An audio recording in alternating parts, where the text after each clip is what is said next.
Hello friends, இன்றைக்கி நம்ம சாம்பார் பொடி செய்ய போகிறோம்.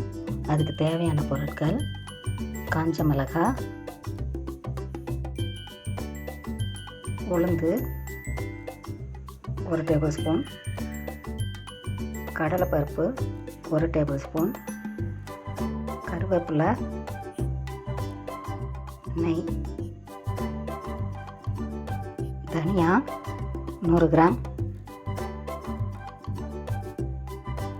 எள்ளு 1 டேபிள் ஸ்பூன்.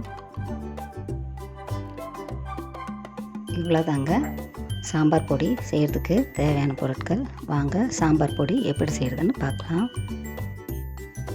இப்போது ஸ்டவ் ஆன் பண்ணிவிட்டு கடாயில் நெய் ஊற்றிக்கலாம்.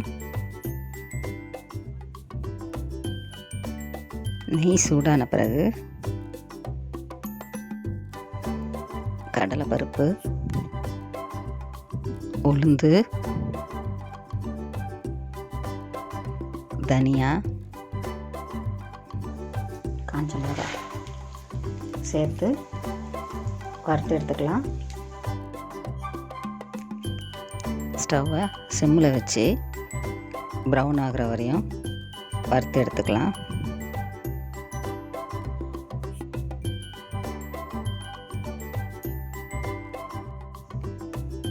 இப்போது பருப்புலாம் வறுபட்டுருச்சு.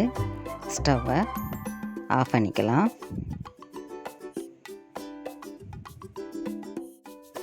இப்போது மறுபடியும் ஸ்டவ் ஆன் பண்ணி கடாய் வச்சுக்கலாம்.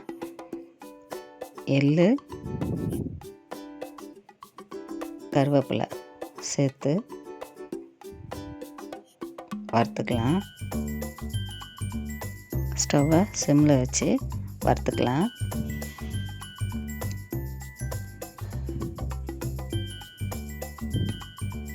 இப்போது எள்ளு, கருவேப்பிலை ரெண்டுமே வறுபட்டுச்சு. இப்போது வறுத்த சாமான் எல்லாத்தையும் தட்டில் கொட்டி ஆற வச்சுக்கலாம். ஆறின பிறகு மிக்ஸி ஜாரில் கொரகொரப்பாக அரைச்சி எடுத்துக்கலாம். இப்போது சாம்பார் பொடி ரெடி ஆயிடுச்சு. நீங்கள் சாம்பார் செய்யும் போதெல்லாம் இந்த பொடியை அரைச்சி செஞ்சு பாருங்கள்.